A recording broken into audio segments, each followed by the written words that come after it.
Tell her no, you've never had much of a knack for it. Oh, good! Friendships between artists can be so fraught. Much better to just keep things between artists and art appreciators. That way no one can get jealous.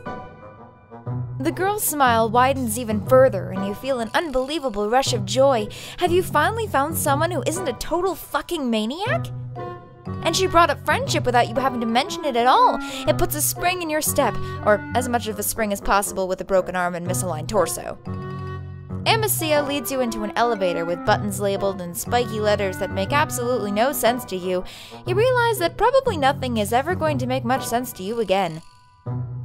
That's okay, your hierarchy of needs has adjusted recently. Your new friend, you are jumping the gun with this descriptor, but you are feeling seriously good about this encounter, stands in the corner of the elevator, wringing her claws. I wish I'd known I was going to have company. I would have cleaned up a little. It's been a while since I've met anyone new. You assure her that whatever disaster her house is, it can't be any worse than some other places you've seen here. Although you kind of get what she means, she's wearing an artist's smock that's covered in splashes of paint.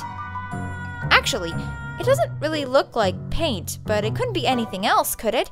It's every color of the rainbow. The elevator door slides open and you step into a space that you were relieved to find is totally recognizable. A table overflows with messy palettes and brushes, cloudy jars of water and sponges. Several easels stand beside the windows to catch the light of the two moons, and a number of canvases lean against the wall, turned so you can't see what's on them. First things first. Amisia brings you over to a wall screen that looks way more high-tech than anything you have in your now defunct spaceship, tapping away at a series of unreadable symbols. She then indicates you should take off your sling. Here. Go ahead and stick it in there.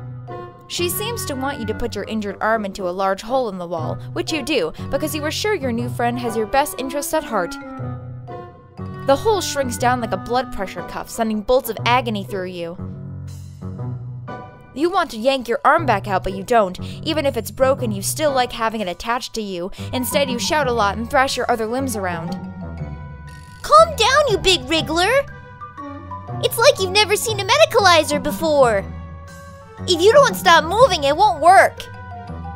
Tears spill down your cheeks, but you force yourself still. You'll bear the pain. You'll do it for your friend.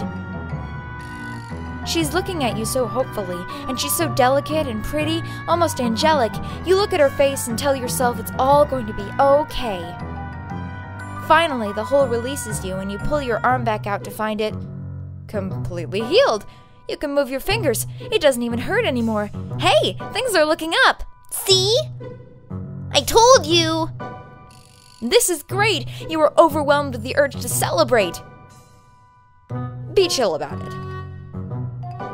You thank Amisia profusely, but you manage to keep it to the strictest verbal sort. Medicalizers are great. This part of the city is great. You really need to get more rich friends. You tell her this, throwing in a compliment of her studio while you're at it. See? This friendship stuff is easy. I'm glad you feel that way. You're obviously really strange and under-socialized. But you don't seem to be a complete cultural idiot. Plus, I think it's really endearing how helpless and trusting you are. You laugh, slightly unnerved. You want to take that as a compliment, but after a recent encounter with another girl in blue. Well, it all ended up okay, and Amisia is so nice and friendly, and she keeps calling you cute, which you think is pretty generous of her considering what a disgusting mess you are at this point. Speaking of low bloods, what's your blood color? Just out of curiosity. Blood color?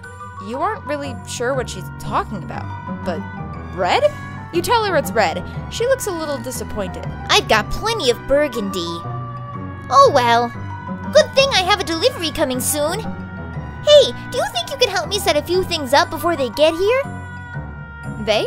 Visitors? As in plural? As in multiple potential friends? Oh, hell yes. You are all over that, especially considering your newly healed arm. You are anxious to display all the simple motor functions you can perform. Amisia gives you another radiant smile. You live for those smiles, man. They are just so full of the glowing nectar of bromance. Perfect! Let's do this. Work always goes faster with 2 pairs of hands after all. Yes, absolutely it does. And even if by that she seems to mean her hands are pointing while she tells you where to put things, you're totally fine with that. Your ribs are still kind of killing you, but you swallow down the pain. You are getting pretty good at that. Too bad you can't stick your whole torso into that magical science fiction hole in the wall. Well, maybe you could, but not right now. Right now you've got a friend to help. Amisia instructs you to clear all the furniture to the edges of the room and lay down a big purple tarp. Apparently tarps aren't blue on this planet. Amisia answers her phone and then buzzes open the apartment door. She runs over to the elevator with a squeal of delight. They're here! Sorry, I'm getting so giggly about this. It's just been a while since I've had any new paints. Wait, paints? That's what's coming? Now that you think about it, there is something pretty crucial missing from this whole artist aesthetic she's got going on here. There aren't any paints. No tubes dripping color or pots with their tops left partially unscrewed. There aren't even any pencils. The elevator opens and 2 trolls come in. They have pretty similar shaped horns and are almost the exact same height.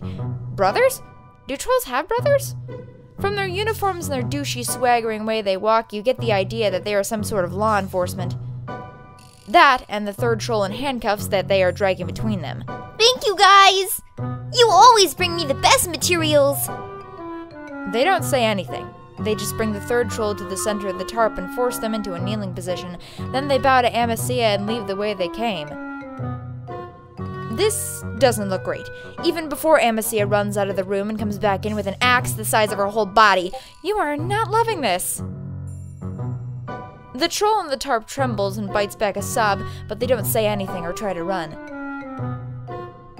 She isn't really going to do what it looks like, is she? You can't bring yourself to believe that this cute little alien girl is going to straight up axe murder a dude right in front of you, presumably to finger paint with their blood. You stammer something to this effect. Amisia laughs. Well, I don't use my fingers. I'm not a fucking animal.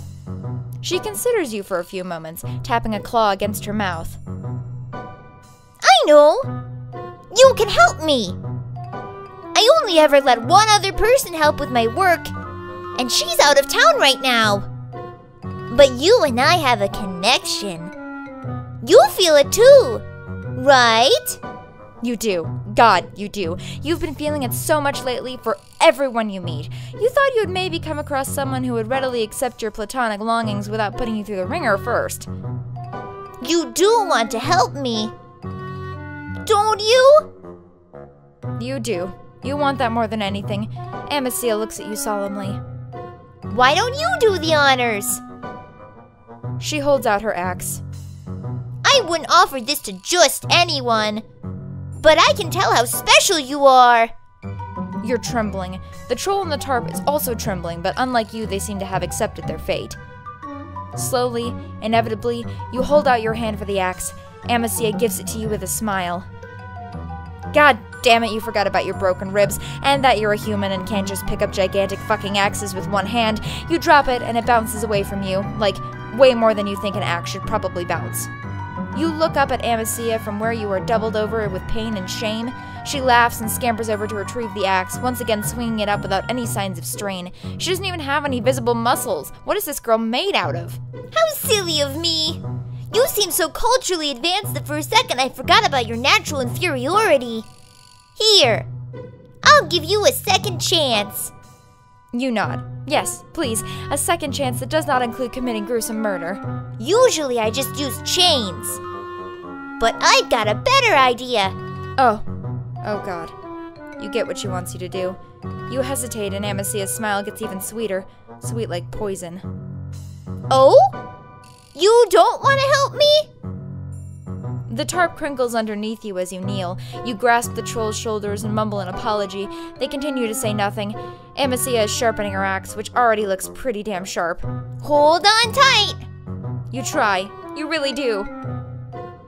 The problem is you try to hold on tight, but at the same time you try to drag the troll out of the way, some buried instinct to try to preserve life rising up inside you. You're weak and injured though, so all you end up doing is just flopping both of you a little to the side. Instead of coming down on the neck in a clean slice, Amisia's axe glances off the troll's collarbone, mortally wounding them instead of killing them outright. And now you know why they have not been begging for their life. They don't have a tongue, so they can't beg, but they sure can yell and thrash and bleed olive green alien blood all over you and the tarp. God, there's so much blood. It's just spurting everywhere. Jesus Christ, you are such an idiot. Why couldn't you just commit? Now you're covered in dying alien, and so is everything else. Amisia, the work table, and most direly, the canvases leaning against the wall. Amisia takes one look at them and lets out a wail of rage. I can't believe this! I let you into my hive! Into my life! I was planning to let you into my pusher! I thought you were a refined sophisticate, but now I see you're just a Philistine! She gives you a shove toward the elevator. Your ribs are screaming, and so is the bleeding troll. You try to babble an explanation. Forget it! I don't want to hear your excuses! Chad was right! If you want someone killed right, you have to kill them yourselves! You ride the elevator back down, kneeling in a pool of blood and failure.